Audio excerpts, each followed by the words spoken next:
Hello world, welcome to the 13th video on my YouTube channel. In this video, I'm going to show you my own digitized voice using Lyrebird.ai.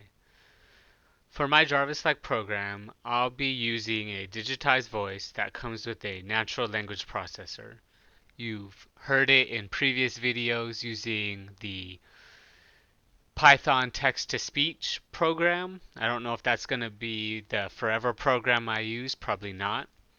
But I'd also like to use my own voice as I begin programming my own thoughts and memories. This may sound a bit eccentric, but I would love to have an AI version of myself that can help me navigate through this world, especially since I have Alzheimer's in my family, so somehow programming my own conscious sounds like a cool idea. This website, Lyrebird, requires 30 samples before it can recreate your voice. And then you can do API calls once you create an app. So first, let's check out my voice at different iterations. The first one will be my voice using 30 samples. Hello world. This is an example of my voice using 30 samples. Okay, so you could definitely hear the digital part of it. That's because it's trying to bridge together the syllables and the sounds using only 30 samples. So we'll try it with 40 and 50 and see if it improves. Alright, now let's check what 40 samples sound like. Hello world. This is an example of my voice using 40 samples. Okay, so not much improvement, but you could hear the syllables getting closer together without that digitized sound. Okay, so let's now try it with 50 samples. Hello world. This is an example of my voice using 50 samples. Okay, so that's much better. Yeah, you can still hear it. This is called the uncanny range or the uncanny zone. And this is where, when you're watching a movie and you see CGI, and no matter how good it is, you can always see that it's CGI, whether it's the background, um, in people's faces, in people's eyes. This is called the uncanny region. And with my voice, of course, you could still hear it. Let's hear it Hello again. world.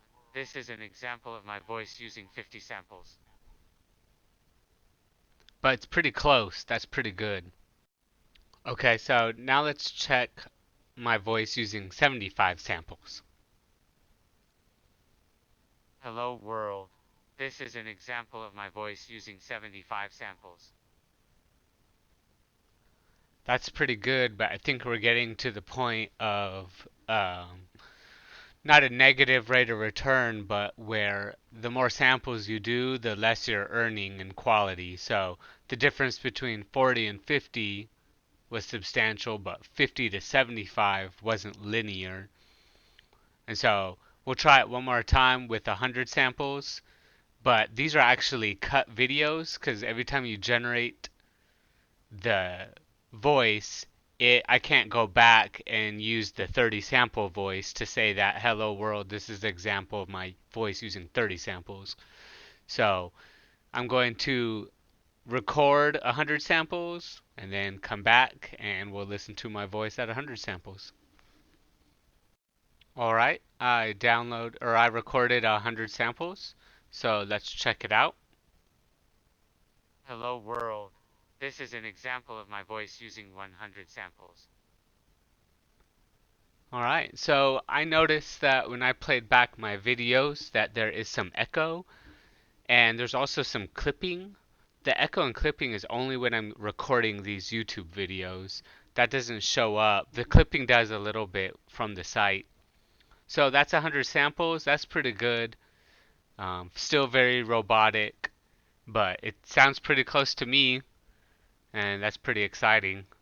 And so what you can do, and I've applied for an app, I just haven't been approved yet, is you can pass strings to it and it'll return using your avatar. And so that's what I'm going to try to do.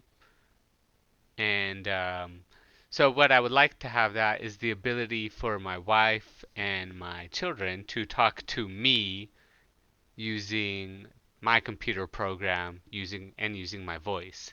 So that's the ultimate goal. Um, I hope you enjoyed this. You can apply, you can go to Lyrebird and create your own voice. It's free. You just have to apply for it. And I hope you enjoyed this video. Please remember to subscribe, like the video, hit the notification bell so you get notifications of when I publish new videos. And I hope you share this with your friends. Goodbye, world.